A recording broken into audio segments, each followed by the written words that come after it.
कि जो व्यक्ति स्त्री के मुख से व्यासपीठ से भागवत सुनेगा वो कभी जीवन में नरकों से बाहर नहीं जा सकता। उसको तो नरक जाना ही है, वो कभी नरकों से बाहर नहीं जा सकता। स्त्री मुख से अगर आप व्यास गद्दी से भागवत या दर्शन सुन रहे हैं तो। और आजकल के ऐसे महानुभाव हो रहे हैं जिनको देवी जी चाहिए ऊपर व्यासपीठ पे, मतलब हम तो नरक जाएंगे, हमें कुछ नहीं करना। जिनके पास ना जनेऊ है, जिनके पास ना वो दर्शन है, ना संध्या है, उनको बिठाल के अगर आप करेंगे तो फिर आपका उल्टा होता है, तो फिर आप भागवत जी को दोष देते हैं। अपने आप को देखना जरूरी है। आजकल के दर्शन में तो फैशन चल पड़ा है। अब लोकतंत्र है, कौन किसको क्या कर लेगा। अभी तुम कुछ बोलो तो गड़बड़ हो जाएगी।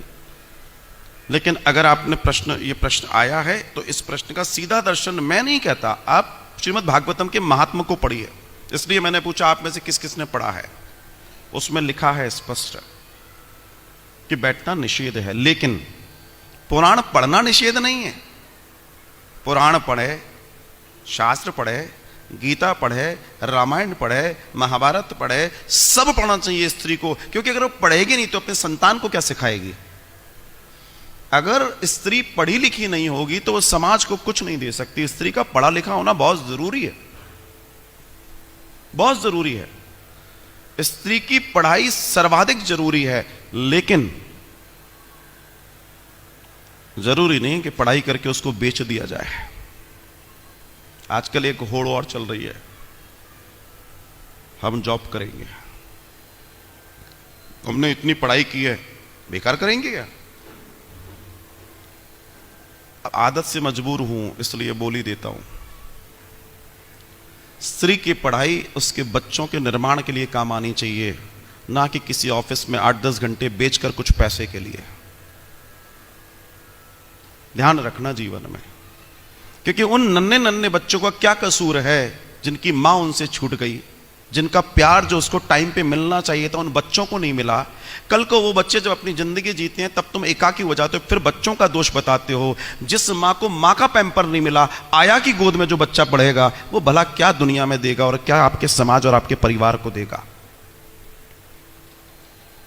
और मुझे और दुख होता है उन लड़कों के ऊपर, अच्छी खासी सैलरीज ले रहे हैं एंड दे आर डिमांडिंग कि हमें पत्नी जो चाहिए वो सर्विस में चाहिए। मैं कहता हूं थोड़ा तो पुरुषार्थ रखो अपने ऊपर।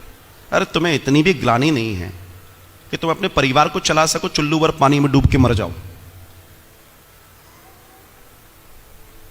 जिस स्त्री को आपके द्वारा जो संतान होने वाली है उसको डिजाइन करना है, क्योंकि एक शिशु की डिजाइनिंग 90% उसकी मां करती है। उसको मां के आंचल की गर्मी नहीं मिली, गोदी नहीं मिली, वो पैम्पर नहीं मिला, उसका विकास होगा। आप खुद अपने अंतरात्मा से पूछिए। तुम पैसे की होड़ में दौड़ तो गए, लेकिन तुम दौड़ गए, पीछे क्या बचा? पीछे बचा क्या जिसके लिए तुम कर रहे थे? दिमाग में एक बात रखना कि तुम जिन पैकेजेस के पीछे दौड़ रहे हो, जिस दिन तुम ये सोच रहे हो कि अपने बच्चों के लिए बहुत कुछ कर दोगे, मुंह का मुड़ के नहीं देखेंगे, वो तुमसे 10 गुना 50 गुना ज्यादा के पैकेज पे होंगे उस समय वो। और आज मेरे पास ऐसे कई दर्शन है, देखते ही नहीं है पीछे क्या करना। पिताजी कमा रहे हैं 2 लाख, उसका पैकेज है 50 लाख का, लोग क्या करोगे? अगर आप ये सोच रहे हो कि पैसा इकट्ठे इनके काम कर लें और अपनी जिंदगी, तुमने अपनी जिंदगी भी नहीं जी पाई। सिर्फ एक होड़ के चक्कर में कि साहब वो कर रहे हैं तो हम भी कर लें, ये कर रही है तो मैं भी कर लूं, उसने करा तो मैं भी करूं। अब बताओ नौकरी नहीं करी तो कोई क्या कहेगा। मैं नौकरी का विरोध नहीं करता, मगर मैं इस बात की आपसे बात कह रहा हूं कि अगर आपने जीवन में आपका, देखिए लड़का लड़की जब तक विवाहित नहीं हुए, लेकिन जब वो विवाहित हो गए तो वो एक दंपत्ति हो गए। और जिस दिन उनके यहां इशू आ जाता है, तीसरा कोई आ जाएगा, उस दिन वो माता पिता हो गए। और एक बात और कड़वी कहता हूं, जब तक आप किसी के बेटा बेटी हो, दुनिया के पूरे एंजॉय आपके हैं। दुनिया का कोई नियम आपके लिए नहीं है, पूरे एंजॉय कर सकते हो। लेकिन जिस दिन तुम माँ बाप बन जाते हो, तुम एंजॉय नहीं करते, तुम्हें उनकी परवरिश करनी होती है, तुम्हारा जीवन खत्म। और आज प्रॉब्लम यह है कि जो बच्चों को पैदा कर चुके हैं वो अपनी जिंदगी को जीना चाहते हैं, अपनी स्टाइल में जी रहे हैं, इसलिए बच्चे अपनी स्टाइल में जी रहे हैं। बाद में दोनों की स्टाइल दुनिया में अलग अलग हो रही है, देन रिजल्ट्स आर देयर। कड़वी बात है साहब, कोई कहना नहीं चाहता, क्योंकि सबको तालियां चाहिए, मुझे तालियां नहीं, भले गाली दो पर बात तो सही कहकर जाऊंगा मैं। आज समाज की सबसे बड़ी समस्या यह है, आज समाज की सबसे बड़ी समस्या यह है कि आप होड़ में जी रहे हो, अपनी जिंदगी को तो आप जी नहीं रहे। दूसरे के देखा देखी आप जिंदगी को जीना शुरू करते, अपनी जिंदगी तो जियो। कभी अपने आप से तो पूछो कि तेरी रजा क्या है, तू चाहता क्या जिंदगी में। तुम्हारी रातों की नींद हराम हो जाती है, सामने वाले की कार बदल जाती है मोहल्ले में, तो तुम नहीं सो पाते, कार उसकी बदली है, प्रमोशन उसका हुआ है, तुम्हें नींद नहीं आ रही। क्यों भाई?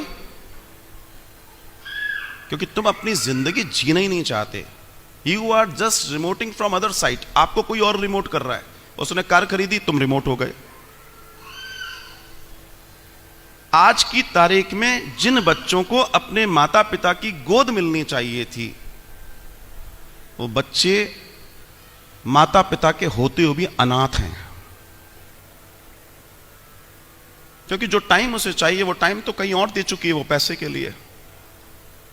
और जब वो शाम को आएगी तो बेचारी वो थकी भी होगी, हालांकि जितना लड़ा सकती है लड़ाएगी, बट वो जब जिस चीज की भूख होती है, तब जब वो चीज मिले तो उसका आनंद है। आप भूखे नहीं हैं और मैं आपको 56 परोस दूं, आपको आनंद नहीं आएगा। और आप भूखे हैं, मैं रूखा भी दे दूंगा, आप कहोगे आनंद आ गया जी, बहुत भूख थी।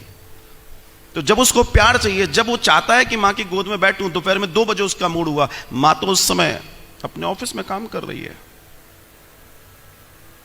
पुरुष को चाहिए अपनी जिम्मेदारी निभाए, स्त्री को चाहिए सपने कम करे, लेकिन अपने बच्चों को। प्रॉब्लम क्या है? तुम इसलिए दौड़ रहे हो ना, हम नहीं कमाएंगे तो हमारा ये नहीं होगा। अरे कमाई, आपने जो एजुकेशन ली है वो सिर्फ कमाई के लिए नहीं ली है, आपने एजुकेशन ली है निर्माण के लिए। आपने अगर अपने बच्चों को बना दिया तो एजुकेशन सार्थक हो गई। और आपने कमा लिया और उनको नहीं बना पाया तो आपका पैसे का आप करोगे क्या? होली जलाओगे बैठ के? और न जाने कितनों की होली जली रही है, उड़ गए पंछी, क्योंकि आपसे अटैचमेंट नहीं रहा साहब। और जब एक मेड बनाकर खिलाएगी, जब एक मेड बनाकर पिलाएगी, तो उसकी ऊर्जा बदल जाएगी। मैं विरोध करता हूं लोगों से कि जीवन में सब कुछ करना, अपने किचन में कभी मेड को मत घुसेड़ देना, तुम्हारा जीवन खत्म हो जाएगा, खत्म हो जाएगा,